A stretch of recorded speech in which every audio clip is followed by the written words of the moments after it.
Hey everyone, it's Crystal from Casual Confections, and it's strawberry season! Today, we're making strawberry scones. Alright, first thing is we're whisking up our dry ingredients. So we've got 2 cups of flour, a 1/4 cup of granulated sugar, a tablespoon of baking powder, and optional if you want to add a 1/2 teaspoon salt. I usually leave mine out. And you just whisk them together quickly and make sure everything kind of gets blended pretty well. Work everything in so you get a nice even spread when you add it to your recipe.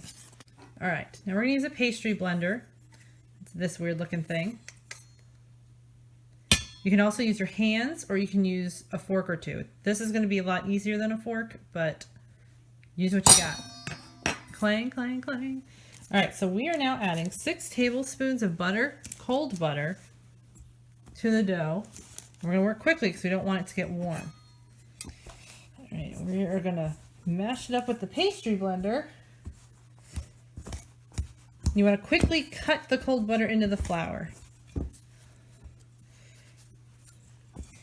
Let your hands get in there a bit. You want to keep going and mixing until it gets coarse. You don't want it to get fine. So you're not blending in the butter completely. You want everything to stay rough. So I'm cleaning out the pastry blender every now and then so the butter actually gets involved with what's going on. All right. So sometimes I get to a point where I'm just going to get my hands in there, kind of scrunch it up a bit.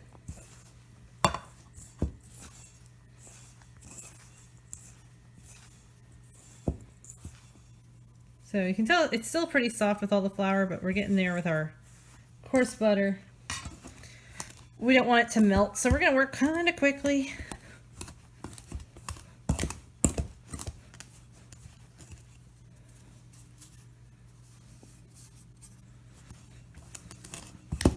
All right.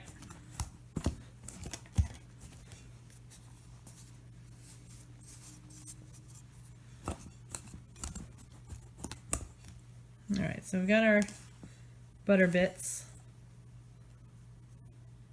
in there. Let's get them out of the pastry blender. You want a few larger butter clumps, but you don't want too many. You want it to be kind of coarse. All right. All right, and then we're going to take a cup of heavy cream. It's also going to be called heavy whipping cream. It's the same thing. So grab the heavy whipping cream or heavy cream. You add a cup of it in here along with a teaspoon of vanilla extract, and you're going to whisk it.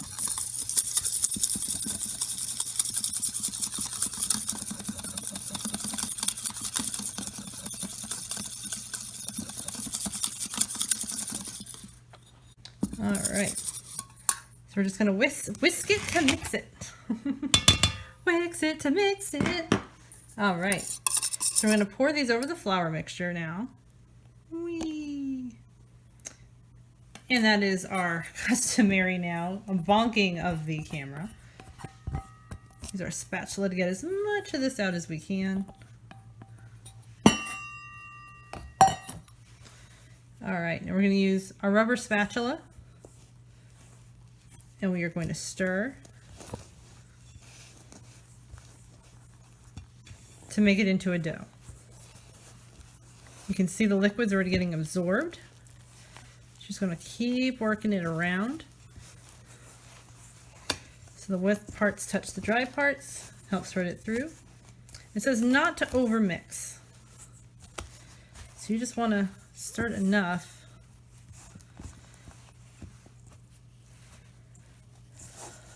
get the mixture throughout, and it's going to get a little hard to do. All right.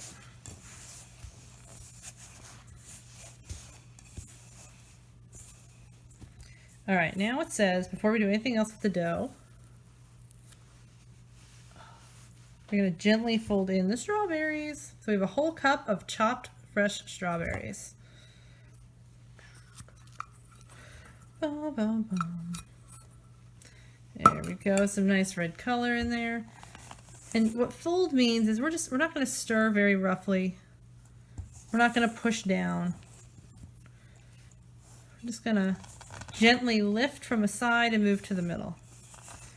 Side, move to the middle. You want to make sure you're getting stuff from the bottom and pulling it up. And this just helps you get strawberries better distributed throughout your dough. So I got a big clump right there. I'm going to pull it apart a little bit.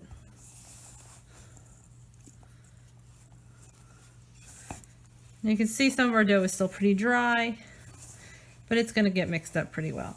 So we want our strawberries to kind of get distributed through. Now, don't overdo it, because now we're about to do a little more work with the dough. All right, we're going to take, you can use a cutting board, you can use a non-stick surface, you can go directly onto the counter. We need a little bit of flour.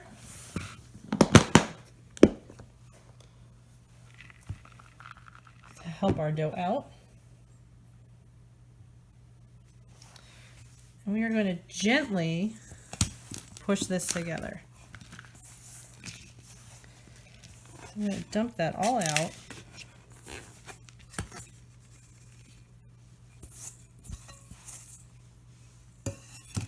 We got our nice big mess.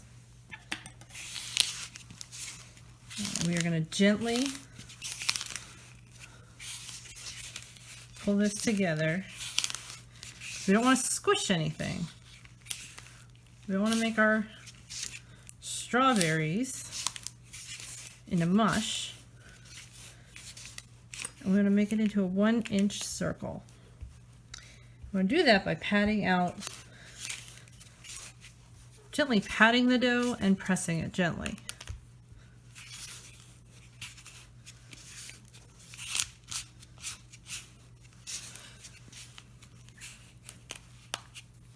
And you want to work quickly on this part because you don't want the butter to melt too much. So you can tell everything's still kind of falling apart. You kind of want the flakiness. All right. You want it into a circle. So you're going to cut it into triangles. Okay, so we got our circle. We're coming to 8 triangles. Use my handy purple knife. Let's go with this size.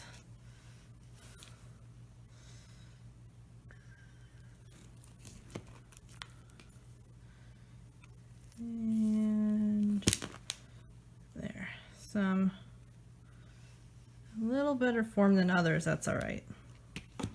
Okay, then we're going to transfer these guys onto a cooling rack. On a parchment lined baking sheet, and then these puppies are going into the freezer. All right, so I've got my parchment lined baking sheet ready to go. I'm going to pop that guy just over there. And here's what I'm doing. You can use a pie server, or just use your knife. Get it under each slice. It's going to show you and it lost it. Get it under the knife under the slice, and then I'm just using that to shift the slices over to the baking sheet. Again, some slices are more together than others. So I'm just reshaping a little bit. All right, well that one I could have mixed better. That one could have been mixed better. That one does not have enough butter in it. All right. So this one you can see is still really dry.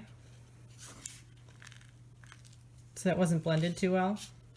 So that one fell apart on me a bit. I'm gonna do my best to reshape it on the cookie sheet and see how it freezes. So note for next time, better work the liquid through better, work the butter through better. This is why we practice, because we will make mistakes. So we learn from our first try. All right, see, still dry. Look at that goopy guy. Pop him on top somewhere. All right. I know I'm a little off screen here, but with these last 2 slices, or what's left of them.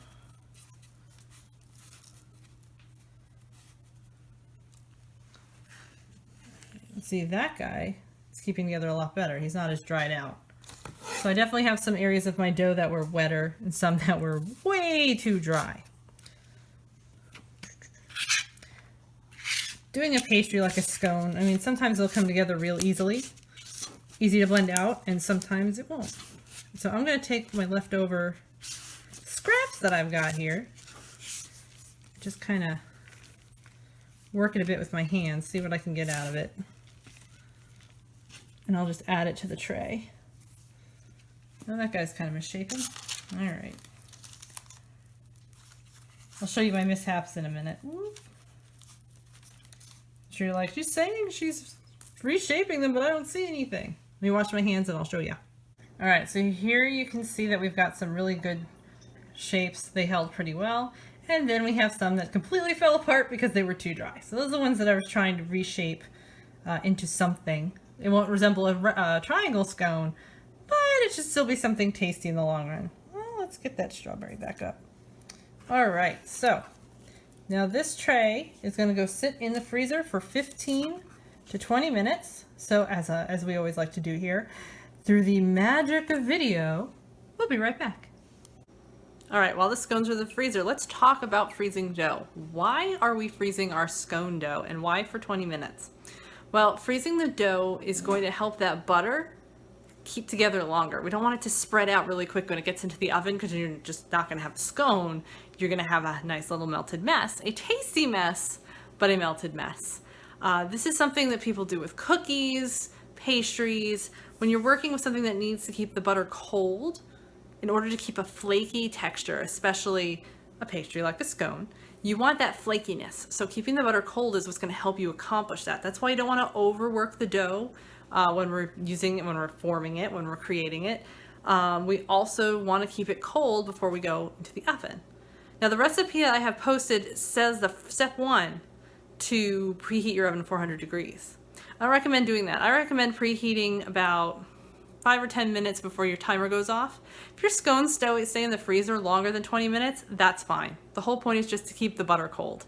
It's not going to hurt them if they stay in longer. So we've got the timer going. Towards the end of the 20 minutes, I'm going to preheat the oven to 400 degrees, and then we'll pop those guys in. And it won't be long until your house is smelling pretty tasty. All right, back in a flash. All right, our nice scones and our hot mess scones are out of the freezer. All right, what we are doing next is we're just using a little bit of heavy cream and a pastry brush. Hello. And we are just going to brush the scones a bit with some of the cream. Ah, perfect. My oven just got to temperature. I timed that well. You don't want to take your scones out of the freezer before your oven's ready to go because you don't want that butter to start melting. All right, so some of the more falling apart ones, I'm just going to dab more than I'm going to brush. We'll see how they come out. Tasty mistakes are still tasty. All right. Da, da, da, da, da, da. Unintelligible singing while we are blotting our scones. That is one of many of my little fun baking quirks. I also talk to myself. Okay, now the recipe recommends you use a large grained sugar for the top because it makes it especially crunchy and it bakes up really nice. I don't have that, so I'm just going to sprinkle on some regular granulated sugar on the top just to give it that extra sweetness and a little extra caramelization as it cooks. Just sprinkle some on, just a few pinch. Just a pinch here and there. All right. Bye scones, you're about to go into the oven. Okay, it says 18 to 23 minutes. So I'm going to put mine in for 18. Take a look at them. We're looking for browning around the edges and browning towards the bottom. So we don't want the top to get too brown. So we'll see where they are at 18 minutes, add time if we need to, because it's always easier to add time than it is to remember to take time away if need be. All right, so pop it in the oven and through the magic of video, we'll be right back. All right, so we were looking for the bottoms to start browning. Our top started browning too. This was 18 minutes, and then I popped it in for another 2 because I didn't really see too much browning. So this is about 20 minutes at 400 degrees in my oven. Your oven may be different, so make sure to keep an eye on them and see what happens. All right, we'll let them cool down before we take our final steps before serving this tasty, tasty treat. All right, I'm going to show you a small batch for this, but for the last part, when the scones are cool, you want to make a glaze to pour over them. So this one is 1.5 cups confectioner's sugar, which is powdered sugar, 2 tablespoons of milk, and a ½ teaspoon of pure vanilla extract. I just did a little of this and a little of that in a small cup for 1 scone, basically. And you're just going to mix it up. And I'm going to need to add more powdered sugar to mine. So I put way too much vanilla extract, and I need to thicken this guy up a bit.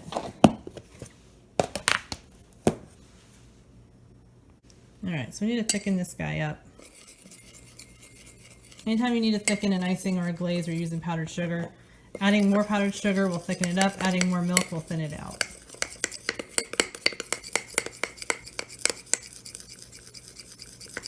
It says to whisk them together, but you can do it with a spoon too. I really should have sifted this first because you see it's still kind of clumpy. And I put way too much vanilla in here. It's all good. It's all good. There we go. Now we're starting to get that consistency. You see how it's less watery now? It's starting to kind of thicken up a little bit.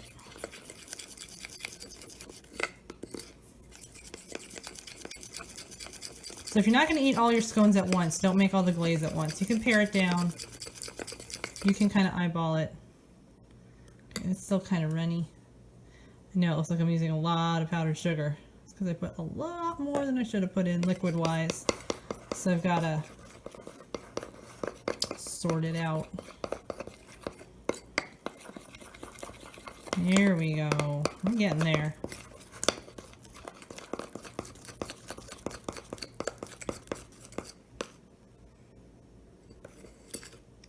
Some of it's starting to get a bit thick. Some of it's still a bit runny.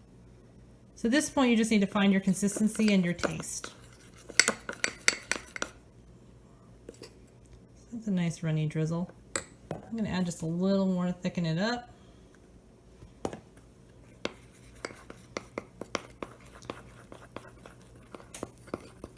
This is similar to the glaze you can use on cakes, you can use on cinnamon rolls.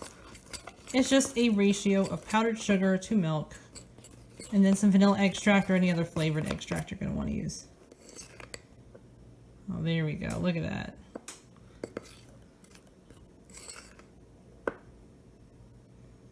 Ah, I think that's perfect. A nice little drizzle on the scones. All right. So we'll wait for them to cool, top it off with this bad boy, and we'll see where we're at. All right, everybody. This is one of our misshapen scones.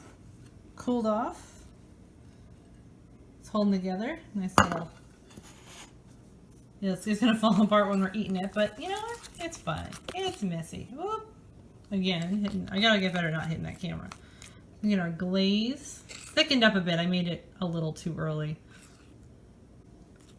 And we're just gonna drizzle our glaze. Oh, that looks good. Now, if you want to drizzle it on one of the scones when it's still pretty warm, that glaze will just melt a bit more. You can see that's kind of melting really nice on there. So, if you leave the glaze on, it'll harden. You know, some people like more of a crunchy icing. And that's fine. You can, glaze to your heart's content. If you want to wait until it's fresh, right before you serve, go ahead and do that too. Alright. And voila! Strawberry scone. Alright, so go get your fresh strawberries. Enjoy strawberry season. And enjoy your delicious, even though messy, strawberry scone. Alright, everybody, happy baking!